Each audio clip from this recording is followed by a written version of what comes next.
Aquarians, let's see कि 15 of March 2026 आपके लिए कैसी रहेगी। 15 मार्च 2026 का divine message, goddess guidance, universal message क्या है अभी आज के दिन की सिचुएशन के लिए? आपको क्या समझना, क्या सुनना ज़रूरी है? अगर ये आज पर्टिकुलर डे की किसी सिचुएशन के लिए नहीं हो, तो हो सकता है ये कोई ऐसा मैसेज हो जो आपकी लाइफ की किसी पर्टिकुलर सिचुएशन के रिगार्ड में हो, जिससे अभी आप गुजर रहे हैं।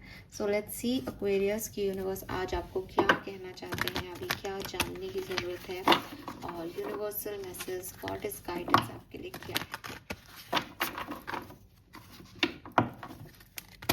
ऑलराइट, सबसे पहले देखेंगे आज के दिन की ओवरऑल एनर्जी क्या है। 15 मार्च 2026, sun moon Venus rising Aquarians, overall energy for Aquarians. Thank you so much. Okay, we have Pisces, number 12।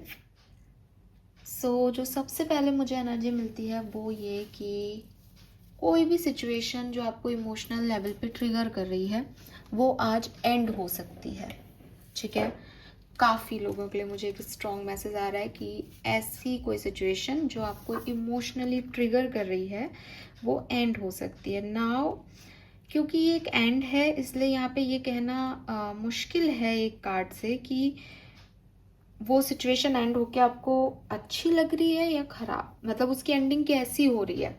For example कि आप बहुत ज़्यादा किसी एक पर्सन के बारे में सोच रहे हो कि इस पर्सन के साथ मेरा क्या रिश्ता है, ये कनेक्शन आगे बढ़ेगा या नहीं, आपको एंजाइटी हो रही है। ठीक है, अब आज के दिन ये सिचुएशन आपकी एंड हो रही है, ये ख़त्म हो रही है, लेकिन दो तरीके से ख़त्म हो सकती है। या तो ये व्यक्ति आए और आपको कमिटमेंट दे दे और आपकी एंजाइटी दूर करके आप साथ हो जाओ, या ये व्यक्ति आए और कहे कि साहब मैं कमिटमेंट नहीं दे सकता और आपको लगे कि ठीक है अब ये कन्फ्यूज़न मिट गया, अब क्या ही सोचें जब सामने वाला कह ही रहा है कि नहीं है। तो ये चीज़ हो सकती है। तो कहीं ना कहीं इमोशंस हैवी हैं आज के दिन, चाहे वो किसी भी कारण से हो, लेकिन काफ़ी लोगों के लिए ये कारण हो सकता है किसी सिचुएशन की एंडिंग। देन मुझे यहाँ पे लगता है कुछ ओवर थिंकिंग भी हो सकती है, बिकॉज स्पाइसेस एक वाटर साइन है, तो इमोशंस आ रहे हैं और इमोशंस के साथ ओवर थिंकिंग जायज़ है। तो कहीं ना कहीं कुछ ओवर थिंकिंग हो सकती है, या कुछ ऐसा हो सकता है कि बात जरा सी है लेकिन वो अफेक्ट ज़्यादा लेवल पे कर रही है, रोना आ रहा है उस बात पे। हो सकता है कि 15 तारीख को जिस बात पे रोना है उसको आप 16 को सोचो कि यार फालतू ही मैं इतना परेशान हुई इस बात के लिए, इतना रोई, लेकिन वो आपको 15 को ज़्यादा ही कुछ असर कर रही है क्योंकि आप सेंसिटिव बहुत हो 15 तारीख को। एंड कहीं ना कहीं मुझे ऐसा भी लगता है कि काफ़ी सारे पॉजिटिव फोर्सेस भी रहेंगे चारों तरफ। कोशिश करना कि ये सारे जो फोर्सेस आपके चारों तरफ लग रहे हैं ये आपको और कॉम्प्लेक्स नहीं करें, बल्कि आप एक सिंपल और साधारण वे में अपनी आज की कहानी को जी लो। क्योंकि कॉम्प्लेक्सिटी हो सकती है, तो आपको अपनी स्ट्रेंथ बना के रखनी होगी। एंड कहीं ना कहीं अपना एक परसेप्शन भी एक जैसे मैंने कहा कि एक सिंपल परसेप्शन रखना होगा कि ठीक है ये चीज़ इसलिए हुई होगी, उसने ऐसा इसलिए कर दिया होगा, एंडिंग इसलिए हो गई होगी। लेकिन अगर आप थोड़ा सा भी कॉम्प्लेक्स करते हो कि इसने ऐसा क्यों कहा, ऐसा क्यों हो गया, तो फिर वो क्योंकि आप ही ज़्यादा सेंसिटिव हो तो आप ही उलझ जाओगे उस चीज़ में। ठीक है, दूसरे की फीलिंग की भी कद्र करना आज के दिन। ये नहीं कि साहब मेरे साथ तो ये हो रहा है, मुझे तो ये कह दिया। आप क्या कर रहे हो, आपका एक्शन क्या है, रिएक्शन क्या है, इसका भी ध्यान रखना। कई बार सेंसिटिविटी हमारे लिए तो बहुत ओवर हो जाती है हमारी, और फिर हम दूसरों के साथ बुरा करने लग जाते हैं, इसका बहुत ध्यान रखना है आपको। एंड है तो ये काफ़ी लोगों के लिए किसी लव सिचुएशन से रिलेटेड, क्योंकि मुझे बार बार ऐसे ही मैसेजेस आ रहे हैं कि साहब दो इंडिविजुअल हैं, अब आपको वो बुरे लग रहे हैं, वो उनको आप बुरे लग रहे हो, तो वो इमोशन शेयर नहीं हो रहे। लेकिन काफ़ी स्पिरिचुअल डे भी लगता है मुझे काफ़ी लोगों के लिए। बस एक ही चीज़ है आपके लिए तो, कि ओवर अपने एनर्जीज़ को अपने ऊपर हावी नहीं होने दें, तो उसकी वजह से आप थोड़े सैड डिप्रेस फील कर सकते हो। बाकी अगर आप अच्छा परसेप्शन रखते हो, साधारण परसेप्शन रखते हो कि ठीक है हो गया, तो बहुत अच्छा जो है वो आपका अच्छा दिन गुजर सकता है। अगर आपकी हेल्थ इश्यूज भी हैं तो वो भी इम्प्रूव हो सकते हैं आज के दिन, ठीक है। लेट्स सी, आज विजडम ऑरेकल डेक से देखेंगे कि आपके लिए गाइडेंस क्या आ रहा है 15 मार्च 2026 या किसी स्पेसिफिक सिचुएशन में अक्वेरियंस को क्या करना चाहिए। Please universe, please divine power, please spirit guides, please give the great message which I know है। Thank you. We have time for a nap. Okay, so Aquarians ऐसा लग रहा है जैसे आपकी नींद पूरी नहीं हुई है, क्योंकि आप बहुत ओवर थिंकिंग कर रहे हो फालतू का। And we have regeneration. So 2 ही कार्ड लूँगी मैं, ज़्यादा लंबी हो जाती है 3 रीडिंग उसमें, कार्ड्स में रीडिंग। लेट्स सी आपके स्पिरिट गाइड्स क्या मैसेज दे रहे हैं हमें। Please give the accurate message for Aquarius. Okay, so आपके स्पिरिट गाइड्स का कहना है कि go back to the heart of who you truly are. There you will find peace. Look at your life in its entirety. Acknowledge any old wound and then release them. Use what they taught you as added strength. Keep moving forward with a renewed sense of confidence. तो देखो, कहीं ना कहीं मैं आपको यही कह रही थी, यही मैसेज है आपका आज का। जो ओवरऑल एनर्जी आ रही है वो बहुत सेंसिटिव एनर्जी आ रही है। तो आपके स्पिरिट गाइड्स आपको क्या समझाना चाह रहे हैं। नंबर 1, एक एग्जाम्पल से समझा रही हूँ। ज़रूरी नहीं है कि सबकी यही सिचुएशन हो, लेकिन आपकी कोई भी सिचुएशन हो आप इस तरीके से समझने की कोशिश करें। जैसे कि मैंने अभी एक एग्जाम्पल लिया कि आप बहुत एंशियस हो रहे हो किसी एक इंडिविजुअल को लेके, उसके साथ के अपने कनेक्शन को लेकर के कि क्या होगा क्या होगा क्या होगा हमारे रिश्ते में आगे। अब ये जो आपकी एंजाइटी है, इस एंजाइटी ने क्या कर दिया आपको आपके सच से दूर कर दिया। क्योंकि आपका सच किसी के लिए क्रेव करना नहीं है। आपको सच पता होगा। जब हम किसी कनेक्शन में होते हैं तो वी नोज कि सामने वाला हमारे लिए क्या परसेप्शन रखता है। प्यार अंधा हो जाता है क्योंकि जो वो परसेप्शन रखता है हम वो सोच समझना नहीं चाहते, सुनना नहीं चाहते। हमें लगता है नहीं, गुस्से में कहा होगा, नहीं ऐसा ये कर ही नहीं सकता। लेकिन हमें दिखाया सब जाता है यूनिवर्स के थ्रू।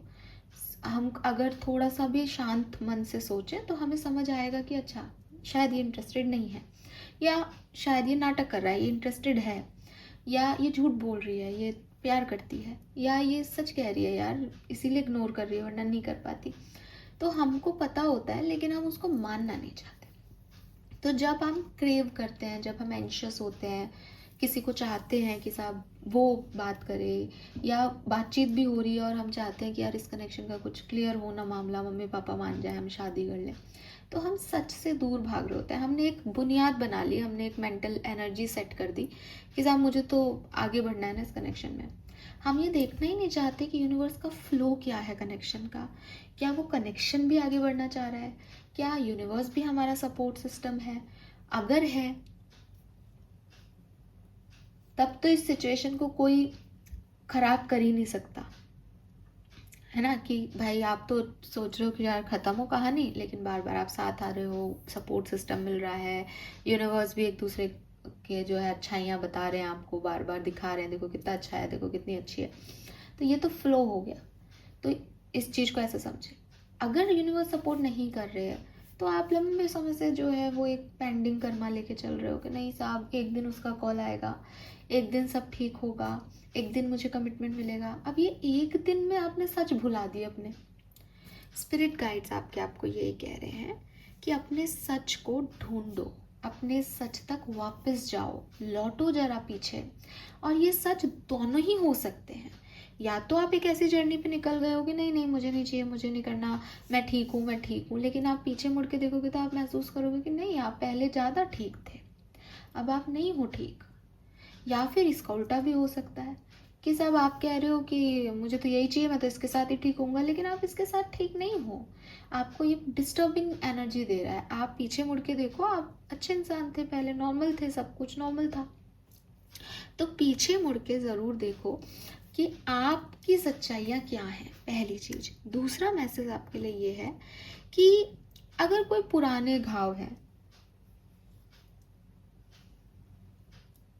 पुराने घाव मेरे को बहुत ज़्यादा ना, मतलब मैं रात को रीडिंग कर रही हूँ तो मुझे थोड़ी सी ऐसा लग रहा है, बार बार उबासी आ रही है। खैर, तो जो ओल्ड वुंड्स हैं आपके, किसी ने आपके साथ कुछ बुरा किया है, आपको लगता है कि नहीं मेरे साथ ऐसा हुआ, आपका कहीं ना कहीं एक सेल्फ रिस्पेक्ट डैमेज है, ईगो पे ले लिया आपने बात, तो जरा उन्हें रिलीज करो एक्वेरियस, क्योंकि ये ईगो आपका सच नहीं है। जो होना था वो तो हो गया। अब अगर आप सोचोगे नहीं मैं तो इस वुंड को पालूंगी, इस घाव को पालूंगी, ये आपको घाव ही दे रहा है, ये इन्फेक्शन ही क्रिएट करेगा। अगर आप अपनी बॉडी में भी किसी घाव को कह दो नहीं साहब मैं तो ये घाव रखूंगी, इसको रोज हर्ट करूंगी, इस घाव को रहना है मेरी बॉडी पे, वो थोड़े टाइम में इन्फेक्ट हो जाएगा और पूरी बॉडी आपकी खराब हो जाएगी। ऐसे ही अगर आप ना दिखने वाले घावों को भी, कि किसी ने आपसे कुछ कहा, आपके कोई पुरानी सिचुएशंस आप याद रखते हो और उसे ट्रिगर करते रहते हो बार बार किसी न किसी सिचुएशन में, तो वो आपको आगे नहीं बढ़ने देगा। बहुत ज़रूरी है कि आप इसे यहाँ रिलीज करें और आगे बढ़ जाएं, और इस पूरे एपिसोड ने आपको जो स्ट्रेंथ दी है उसकी वैल्यू करें, ठीक है? क्योंकि जब आप उस लेसन की लर्निंग ले लेते हो तो आप एक ज़्यादा कॉन्फिडेंट पर्सन होते हो। तो आप एंशियस पर्सन हो ही नहीं सकते। जिसने अपनी लाइफ में कोई लर्निंग ले ली फिर वो कॉन्फिडेंट है, उसको पता है कि साहब ये मेरे साथ बुरा हुआ है लेकिन अब मेरे साथ कोई बुरा कर नहीं सकता। मैंने बहुत सीख लिया इस एपिसोड से। लेकिन जो व्यक्ति सच को नहीं एक्सेप्ट करना चाह रहा, वो आएगा, वो माफ़ी मांगेगा, सब ठीक करेगा या सब ठीक करेगी, वो उसी उसमें जी रहा है, वुंड में, वो घाव को ही सच मान के जी रहा है कि ये घाव ही है मेरा तो सच। ऐसे वो व्यक्ति कभी आगे नहीं बढ़ेगा। Hope you got my point. और आपके स्पिरिट गाइड्स आपसे यही मैसेज देना चाह रहे हैं दैट अपने सच को पहचानो एंड अपने ओल्ड वुंड्स या ओल्ड बिलीफ सिस्टम या जो भी सिचुएशंस पुरानी रही है उनको, अगर वो टॉक्सिक हैं उन्हें रिलीज करो, उनसे पावर लो, स्ट्रेंथ लो, अपने पेन को स्ट्रेंथ में कन्वर्ट करो और आगे बढ़ जाओ, ठीक है? इस पूरी कहानी में 2 कार्ड हैं, टाइम फॉर नैप और रीजनरेशन। आप देखोगे कि दोनों ही कार्ड में एक री एनर्जाइज होने की बात कही जा रही है। री एनर्जाइज किससे? पास्ट की सिचुएशन से। पाइसेस क्या है? सेंसिटिविटी, कि कुछ इमोशंस दबे हुए हैं, बाहर लाओ उन्हें, फेस करो उन्हें, अपने इमोशंस को। और जब आप ऐसा करोगे तो रिलैक्स हो पाओगे। जब आप रिलैक्स हो पाओगे तो आपकी दोबारा से शुरुआत हो पाएगी, आप रीजनरेट होंगे। पतझड़ में पत्तियां गिरती ही हैं, अभी भी आप देख रहे होंगे कि पेड़ों की पत्तियां सूख के बेचारी गिर गई हैं। तो इसका ये मतलब नहीं उन पेड़ों पे कभी जो है वो फूल पत्ती नहीं आएंगे, आएंगे। हर तरह का मौसम होता है, हर तरह का समय होता है ज़िंदगी में। तो आपका वो समय हो चुका, लेकिन अब आपको उससे आगे बढ़ना ही पड़ेगा। तो आप देखोगे कि एक ठूट से पड़े पेड़ में भी पत्ती आ गई, आपकी लाइफ में कुछ भी नहीं बचा था वहाँ पे भी कुछ शुरुआत हो गई। क्यों? क्योंकि आपने रिलीज कर दिया उस नेगेटिव एनर्जी को। इसके लिए आप सबसे ज़्यादा तो अपनी नींद पूरी करो। मुझे मतलब ये मैसेज आया और मैंने अभी कनेक्ट किया, इन दोनों अलाइनमेंट में लिया इस कार्ड को मेरी एनर्जी के साथ। मुझे उबासियाँ आ रही है यार यहाँ बैठे बैठे। आपकी नींद ही पूरी नहीं है किसी की। आप नींद क्यों नहीं ले रहे हो? आप रेस्ट क्यों नहीं ले रहे हो? मुझे लगा रात है, पर मैं तो रोज ही रात को रीडिंग करती हूँ। तो लिटरली मुझे अभी बात मतलब बोलते बोलते ऐसा लग रहा है कि अजीब सी थकान है। तो आपको भी शायद थकान है। आप थोड़ा सा खुद को रिलैक्स करो, खुद को इन सारे थॉट प्रोसेस से निकालो। जो भी होगा एक्वेरियस आपके अच्छे के लिए होगा, आपके हाईएस्ट गुड के लिए होगा। आपको नहीं पता, लेकिन कभी कभी हमें रेजुविनेशन करना पड़ता है। हम डल हो जाते हैं, हमारा स्पार्क कम हो जाता है। एंड इफ़ यू वांट तो बहुत अच्छा दिन है, संडे है, रेस्ट करो। ज़रूरी नहीं है कि दिन भर रात दिन हम सिर्फ मेहनत ही करते रहें। कभी कभी शांत चुपचाप बैठे जाने से भी कई सवालों के जवाब मिल जाते हैं, ठीक है? सो आप एक ह्यूमन बीइंग हो, ह्यूमन डूइंग नहीं हो कि बस आप वर्कोहॉलिज्म में पड़े रहो और अपने आप को भुनाते रहो, एक ही प्रोसेस, एक ही तरह की सोच के साथ अपने दिमाग को वेस्ट करते रहो। रिलैक्सेशन की आपको सबसे ज़्यादा ज़रूरत है। कभी कभी हम सोचते हैं अरे मैं नहीं गया तो ऑफिस में काम कैसे होगा। अरे आप आज मत जाओ, क्योंकि आपकी एनर्जी नहीं है। अगर आप आज जाते भी हो तो आप 2 घंटे का काम 5 घंटे में करोगे, क्योंकि आप खुद थके हुए हो, आपका आधा दिमाग ही नहीं चलेगा। लेकिन अगर आज आप रेस्ट ले लेते हो तो हो सकता है कि कल आपको बाकी का काम भी कर लो और ये भी कर लो 5 घंटे में जो रह गया है। क्यों? क्योंकि आप एक्टिव होंगे, आप रेजुविनेट हो जाओगे, आपकी एनर्जी जो है वो अच्छी होंगी। तो ये चीज़ नहीं देखते हैं हम, सिर्फ भागते रहते हैं दुनिया के साथ। You need rest. और देखो, जब मैं अपनी पे आई हूँ ना, अब मेरे को कोई उबासी उबासी नहीं आ रही, और वो आप ही की एनर्जी मैंने पकड़ ली थी। सो अपने ईगो को, कि अपनी स्पीड को थोड़ा सा कम करो, रेस्ट करो, खुद को रेजुविनेट करो, और देखो कि आप एक नए पर्सन की तरह खुद को फील कर पाओगे, क्योंकि यहाँ पे रीजनरेशन भी है। वो कार्ड कह ही ये रहा है कि आपको रीजनरेशन की ज़रूरत है, आपको दोबारा से शुरू करना है, आपको एक न्यू अपॉर्चुनिटी लेनी चाहिए, अपनी लाइफ को एक न्यू अपॉर्चुनिटी देनी चाहिए। तो एंडिंग्स जो हो गई हैं उनको एंड कर दो, एंड ने इस साइकिल को एंड कर दो। जो भी हुआ, जैसा भी हुआ, आपका कर्म था, निपट गया, ख़त्म हो गया।